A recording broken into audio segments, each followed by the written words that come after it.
아까 공시 얘기를 했는데요. 공시는 객관성으로 보면 상이에요. 뉴스, 공시, 기업 분석에서 공시는 가장 객관적인 겁니다. 그 공시는 기업을 보는 눈이 생긴다고 그랬죠. 보통 근데 공시는 정형화돼 있어요. 그래서 한 1년 정도만 이렇게 열심히 보시면 그 다음부터는 그렇게 보는데 어렵지 않아요.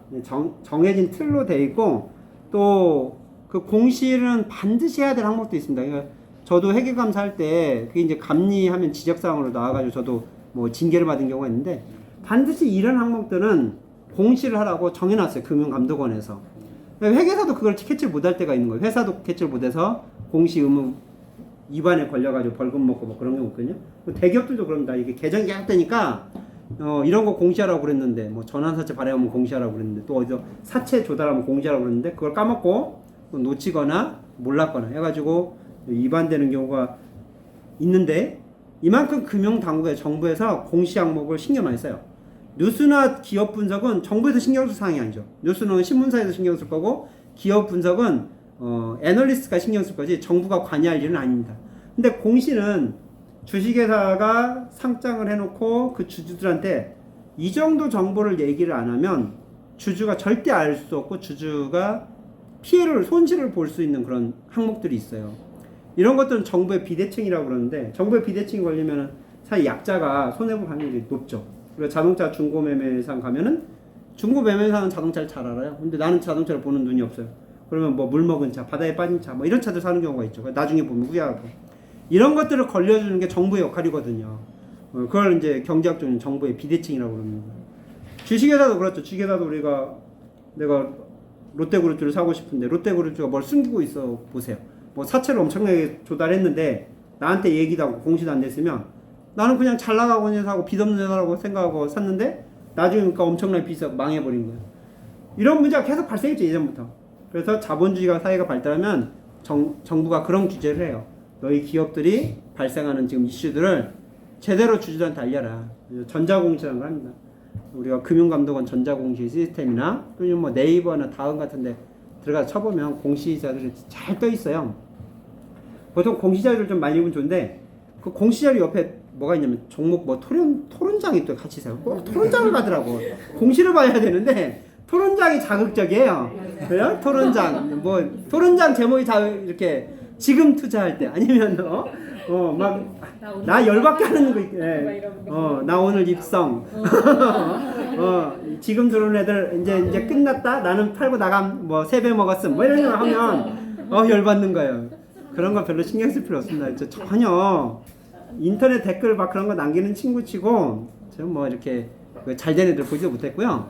또 성공한 사람들은 그런데 댓글 남길 시간도 없어요. 아예 자기 할 일도 바쁜데 뭐 그 아무 가치 없는 그 장에다가 뭐라고 자기 의견을 내겠습니까? 그런 거 전 숨기게 할 수 있으면 좋겠어. 저는 어떻게 숨기게 하는 나는 그런 종목 토론장은 안 보고 싶다. 이런 거 만들어 놓으면 좋을 것 같은데. 상대적으로 공시는 업데이트도 잘 안 되고 그러니까요. 1년에 뭐 몇 개, 동사 같은 경우는 이제 5개, 10개도 안 돼요. 그러니까 뭐 한 달에 한 번 들어가도요. 그 내용이고 그래서 오히려 더 경시하는 경우가 많은데 자주 보면 또 내 거는 잘 모르지만 뭐 나는 동사 투자하고 있는데 삼성전자 거 들어가 보면 많은 거래가 있잖아요. 삼성전자는. 그러니까 공부하기는 너무나 좋은 거죠. 이런 거 발행하면 뭐 이런 거 돈을 빌리면 투자하면 다 주주들한테 알려주는구나. 그럼 이런 게 재무제표 어떻게 들어갈까? 이런 거 투자하고 나면 나중에 회사 실적이 어떻게 영향을 주라? 이런 게 기업을 보는 눈이거든요. 그런 그 의무 공시 사항들 크게 주식 기업 공시 내용에는 사업 보고서하고 주주총회 결과 이게 가장 큰 틀입니다. 그리고 투자와 자금 조달. 투자에는 합병도 있고 뭐 건물 짓는 것도 있고 그렇죠.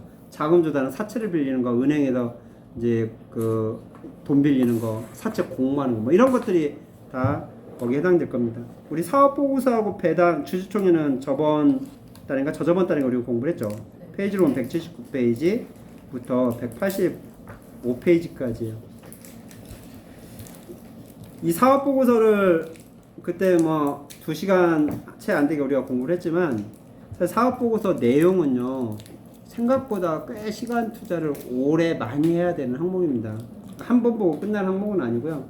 저희 나머지 항목들은 다 우리 마인드와 관련돼 있는 거인 반면에 이 사업 보고서 쪽은 지식적인 면에 좀 포커스가 돼 있어요. 그러니까 우리 지식을 한 단계 업그레이드 할 수 있는 그런 거니까 공시에는 사업 보고서 들어가거든요. 사업 보고서 가서 계속 한 달에 한 번 정도 두 달에 한 번 정도 계속 좀 읽어가는. 그래서 이 회사가 무슨 사업 하는지 내 머릿속에 완전히 들어올 때까지 좀 계속해서 이렇게 반복해서 읽다 보면 회사 이름 하나만 바뀌어도 회사의 어떤 그 미래 전략 같은 거를 좀 유출해 볼 수가 있습니다.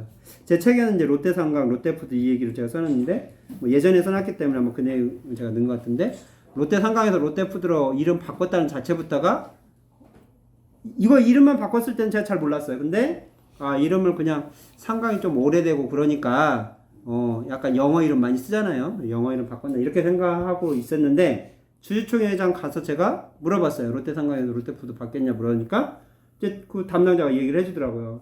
롯데상강은 상강이라는 게 아이스크림 회사잖아요. 근데 푸드로 바꾼 건 롯데그룹 차원에서 이제 식품 쪽은 다 푸드로 넘겨준다. 그쪽에 이제 종합식품 회사를 만든다. 이건 큰 전략입니다, 사실은. 그럼 그 뒤부터 매출이요 어마어마하게 뛰었어요. 뭐 매출이 상방만 있을 때는 아이스크림밖에 없었는데 그 뒤에는 그 롯데와 관련된 먹거리는 다 그쪽으로 저기 했기 때문에 매출이 한 3배, 4배 이렇게 뜨더라고요. 그래서 롯데그룹 중에 롯데제과, 롯데칠성, 롯데푸드 3사인데 롯데식품 3인방 중에 롯데푸드는 정말 작은 회사였는데 지금은 거의 세계 회사가 비등비등했습니다. 이런 것들이 회사 이름 하나 바꾸는 것부터 벌써 시작을 한 거죠. 회사 이름 바꾸는 거는 일반 대리나 과장이 바꾸는 게 아니잖아요. 회사 이름 바꾸는 거는 신동민 회장이 바꾸지 않았을까요? 최종 결정까지 난 거잖아요. 그러니까 경영진의 중요한 의사결정 중에 하나란 말입니다. 거기에는 많은 게 깔려 있는 거죠.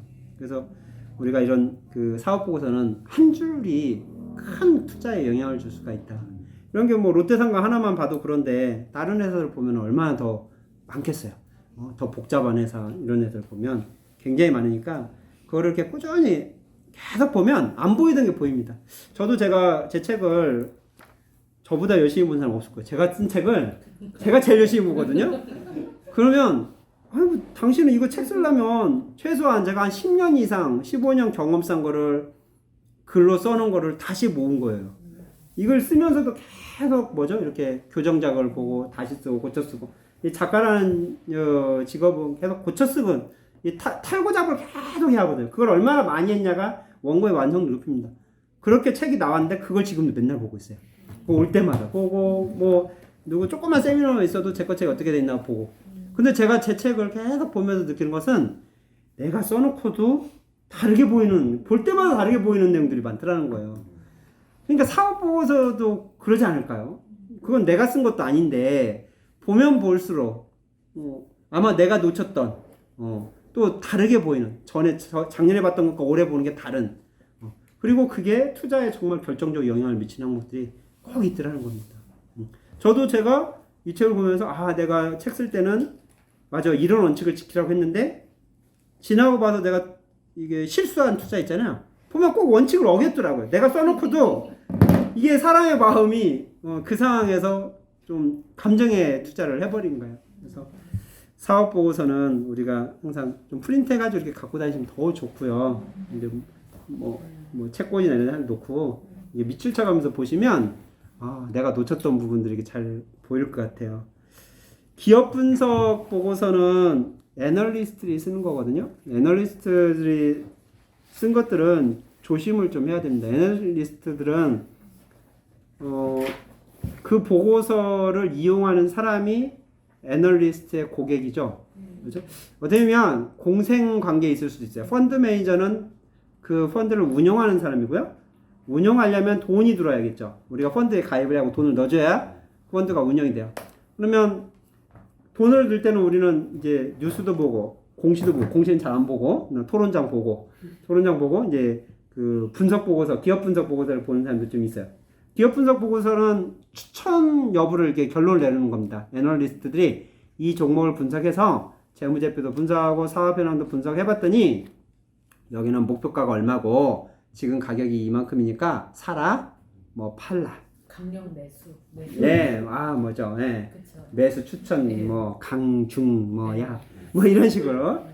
전 여기에 이제 그러니까 사라 마라 이런 것들을 의견을 넣어준 거예요. 팔라는 얘기는 별로 없습니다. 애널리스트는 팔라는 얘기는 없어요. 왜 팔라는 얘기는 없을까요? 분석 보고서는 거의 없어요. 회사가 좋든 안 좋든 간에. 그 이유는 증권회사나 운용사 이런 사람들은 주식을 팔기만 하면 안 돼요. 파는 것조차도 사는 거에 선제작업으로서 해줘야 걔네들이 수익이 생기는 거지. 팔고 나가버리면 안 됩니다. 그러니까 결국은 최종적인 건 사는 쪽으로 가져야 돼요.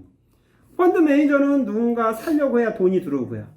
팔면 돈이 나가는 거죠. 펀드 규모가 줄어들어 버리니까 사로 돈이 들어와야 되는데 그 사람들이 만약 기업 분석 보고서를 읽는다면 분석 보고서가 사는 쪽에 보고서가 있어야 돼요? 파는 쪽에 보고서가 있어야 돼요? 사는 쪽에 보고서가 있어야죠. 그러니까 애널리스트가 사는 보고서를 많이 내줄수록 펀드 매니저는 좋은 거죠. 특히 내가 운영하고 내가 투자한 종목이 사는 쪽이 있어야 돼요. 그러니까 펀드 매니저 입장에서는 애널리스트한테 로비를 할까요? 안 할까요? 하고 싶지 않을까요? 해야 되고 현실이 그렇습니다. 그러니까 애널리스트가 만약에 파는 쪽으로 자꾸 종목을 내놓으면 그쪽 펀드 매니저들은 어떤 식으로든 그 애널리스트를 공격을 하든지 경계를 하든지 아니면 보고서를 안 읽든지 그러겠죠. 그러니까 그런 면에서 우리 뭐 이게 이제 자본주의의 생리 같아요. 신문사도 삼성, 현대가 아무리 미워도 그걸 까버리면 광고가 안 들어오는 거예요. 그렇죠? 언론사가 기업에 종속된 이유가 그겁니다. 광고를 실으려면 그 기업에 좋게 얘기를 해줘야 돼. 그리고 나쁜 사고가 터지면은 나쁜 사고는 간단하게 언급하거나 아예 신문 기사를 안 실어버려야 그 기업에도 광고를 딴다는 말이죠. 그러니까 애널리스트와 펀드 매니저도 그런 공생관계에 있는 거야. 물고 물리는 겁니다. 서로 그냥 상부상조하지 않겠어요. 같은 금융업 쪽이니까. 결국 거기에 돈 벌어다 주는 사람은 우리 같은 개미 투자자들이 돈 버는 거고요. 그 사람들은 개미 투자자들의 돈을 뜯어서 자기들의 배를 불릴 수 있다면 그걸 선택합니다. 뭐 사회적인 책임 생각하면서 하고 개미들을 울리면 이렇게 착한 금융 전문가 없어요. 그 부산행이란 영화의 그 저희가 펀드 매니저죠.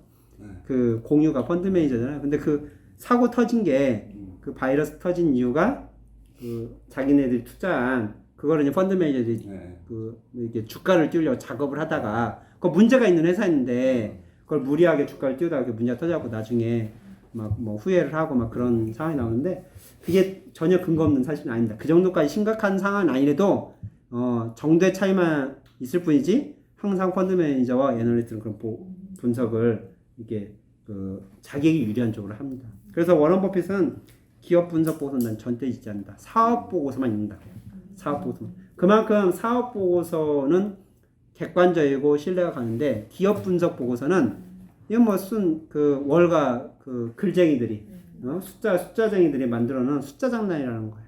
사실 그런 그 기업 분석 보고서의 어떤 차트라든지 그런 거 보면 다 미래 수치거든요. 미래 수치는 이거는 그 엑셀에다가 숫자만 0.1% 올려도요 쪼르륵 늘어나. 이익 내는 거 아주 간단합니다. 그냥 수식 넣어놓고 쭉 긁으면 뒤에 아주 긍정적인 장면으로 싹 바뀔 수 있어요. 그러니까 뛰어난 투자자들은 기업 분석 보고서 잘 안 읽고요. 물론 저는 한 번씩은 봅니다. 제가 투자할 때 제 투자 판단이 혹시나 오해가 있을 수 있고 제가 편협된 이제 사고를 가질 수 있기 때문에 내가 만약에 롯데 칠성을 사고 싶다 그러면 이제 투자를 결정한 시점에 증권사에 얘기를 해서 최신 기업 분석 보고서 한번 좀 줘봐라 해서 보는데 투자에 그렇게 도움이 되는 분석 보고서는 거의 없어요. 왜냐면 그 분석 보고서는 안 봐도 다 사라는 보고서거든요. 그러니까 약간 좀 갈등을 고민을 딱 안 하게 만들어주는 효과? 그게 결과에 좋든 안 좋든 간에. 그래서 분석 보고서까지 읽을 필요는 없는데요. 이런 기업 분석 보고서에 이런 것들이 있구나. 또 신문에 이제 그런 전문가에 나와서 얘기를 할 때 그 사람은 이런 각도에서 이런 얘기를 하는구나. 이 정도를 판단하는 눈을 가지는 정도로 쓰면 어떨까 싶어요. 우리가 진짜 선지자도 판단을 해야지만 가짜 선지자도 판단을 할 수 있어야 하잖아요. 그런 차원에서 좀 보면 좋을 것 같고요.